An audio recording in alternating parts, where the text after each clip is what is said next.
dulu. Ya, ada beberapa Bu yang harus diisi dulu untuk pengenalan.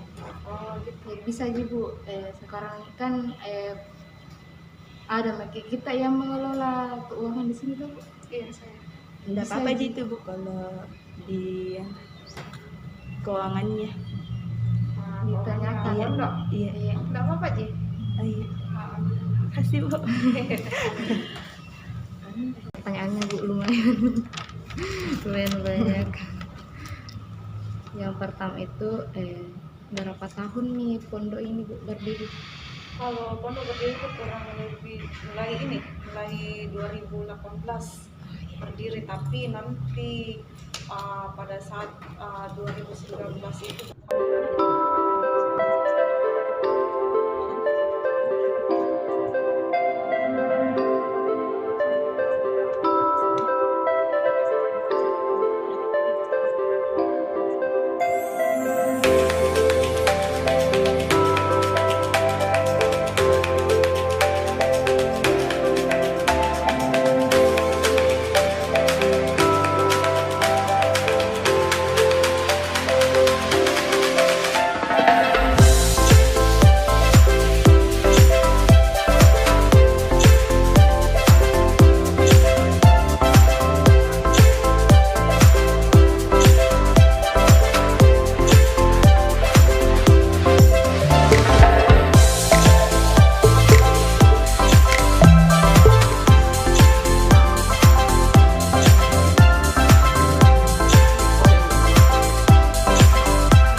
Bismillahirrahmanirrahim.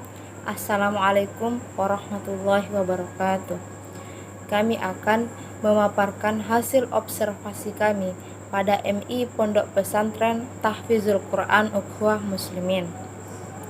Lembaga pendidikan, dalam hal ini Pondok Pesantren Tahfizul Quran Ukhuwah Muslimin, telah berdiri dari tahun 2018 dan mulai beroperasi menerima santri pada tahun 2019 secara serentak. Pondok pesantren belum menggunakan kurikulum 2013 karena hanya memfokuskan pada program tahfiz. Jadi, guru hanya membuat kisi-kisi materi pelajaran untuk diberikan kepada siswa yang akan ujian sesuai arahan Departemen Agama atau DEPA. Adapun visi misi dari pondok ini yaitu visinya mewujudkan generasi Quran berakhlakul karimah dan berwawasan global. Sedangkan misinya yaitu yang pertama menyelenggarakan tahfizul Quran, yang kedua menyelenggarakan kajian Al-Quran dan hadis yang berwawasan 4 mazhab, yang ketiga mendidik santri Rabbani yang berwawasan Al-Quran dan Sunnah, dan yang keempat mendidik santri dengan entrepreneurship berbasis pertanian dan peternakan. Keuangan pondok pada saat pandemi 2019 mulai mengalami perubahan. Untuk penyusunan anggaran setiap tahunnya mengalami perubahan. Contohnya, pada uang pembangunan santri setiap tahun mengalami kenaikan sebesar 20%.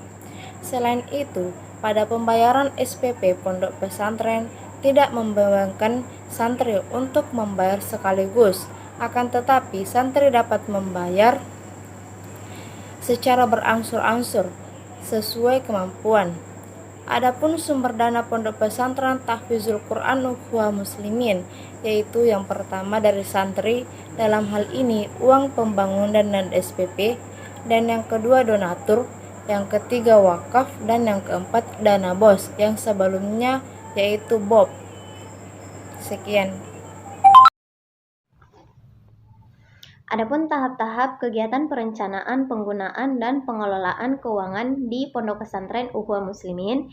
Yang pertama adalah menyusun perencanaan penggunaan sumber dana untuk pelaksanaan pendidikan dan kebutuhan-kebutuhan pondok pesantren. Yang kedua adalah pengadaan dana, yakni bagaimana dana tersebut diadakan. Untuk Pondok Pesantren Ukhuwah Muslimin sendiri, sumber dana yang ada dalam pondok pesantren yang pertama berasal dari santri sendiri, yakni berupa uang SPP dan uang pembangunan. Yang kedua adalah berasal dari donatur. Ketiga, infak dan sedekah. Yang keempat, dana BOS yang berasal dari pemerintah. Selanjutnya adalah pengalokasian, yakni bagaimana dana-dana tersebut dialokasikan untuk kebutuhan pendidikan dan kebutuhan pondok pesantren sendiri. Selanjutnya adalah pengawasan, yakni untuk melihat apakah dana-dana atau anggaran yang ada telah dilaksanakan sesuai dengan rencana yang telah disusun sebelumnya atau belum. Selanjutnya adalah pembukuan, yakni seluruh transaksi keuangan dicatat dan disertai dengan bukti-bukti transaksinya. Terakhir adalah pertanggungjawaban dan evaluasi, yakni pondok pesantren memberikan bukti bahwa anggaran tersebut telah direalisasikan sesuai dengan rencana yang disusun. Untuk kemudian dilakukan evaluasi, apakah masih ada dari rencana-rencana yang telah disusun sebelumnya belum terlaksana ataukah telah terlaksana secara keseluruhan. Seluruh anggaran di Pondok Pesantren Tahfizul Quran Ukhuwah Muslimin terpakai sesuai dengan perencanaan tanpa adanya kekurangan, dan soal dana BOS baru sekali masuk di Pondok Tahfizul Quran Ukhuwah Muslimin pada tahun 2021. Kemudian dalam pengelolaan keuangan sekolah di Pondok Pesantren, komite sekolah tidak ikut serta mengawasi pelaksanaan keuangan. Selanjutnya, selama pandemi tahun 2019 sampai 2021, apakah anggaran terserap sesuai dengan perencanaan? Nah, pada tahun 2019, penggunaan anggaran terserap sesuai dengan perencanaan anggaran, di mana asal anggaran tersebut berasal dari donatur, infak, wakaf, SPP, dan dana BOP, di mana anggaran tersebut dialokasikan pada kebutuhan santri dan santriwati seperti makanan dan seragam. Selanjutnya dialokasikan ke biaya pembangunan dan biaya sarana dan prasarana. Untuk tahun 2020, penggunaan anggaran juga terserap sesuai dengan perencanaan anggarannya. Juga berasal dari donatur, wakaf, infak, SPP, dan dana BOP. Dan untuk 2021 juga terserap sesuai dengan perencanaan anggaran, sama seperti tahun 2019 dan 2020. Namun pada tahun 2021 ini sudah tidak menggunakan dana BOP, tapi sudah diganti dengan dana BOS. Baik, selanjutnya penyusunan anggaran setiap tahunnya. Apakah melanjutkan program tahun lalu atau tidak?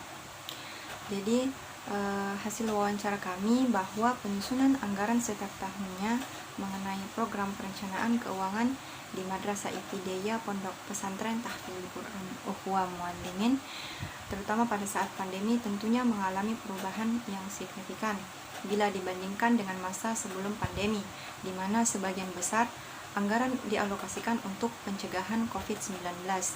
Jadi tentu ada perubahan perencanaan anggaran di masa pandemi ini, misalnya pembelian hand sanitizer, pengukur suhu, sabun cuci tangan, masker, dan face shield. Secara langsung yang mengawasi pelaksanaan manajemen keuangan ialah Ketua Yayasan yaitu Hasan Basri Rahman, Bendahara yaitu Eni Astuti Syafruddin, dan Kepala Sekolah yakni Nurul Fasya Fatah. Sampai saat ini, Kepala Sekolah masih melakukan evaluasi diri untuk mengembangkan kemampuannya. Sekolah memang merencanakan penganggaran namun tidak membuat RKM. Bentuk pertanggungjawaban pesantren akan dana digunakan untuk keperluan pembangunan pesantren, pemenuhan kebutuhan santri dan santriwati, menggaji tenaga pendidik, dan pembayaran tagihan listrik, air, dan lain-lain. Setiap penggunaan dana, bukti pembayarannya dikumpulkan dalam bentuk buku.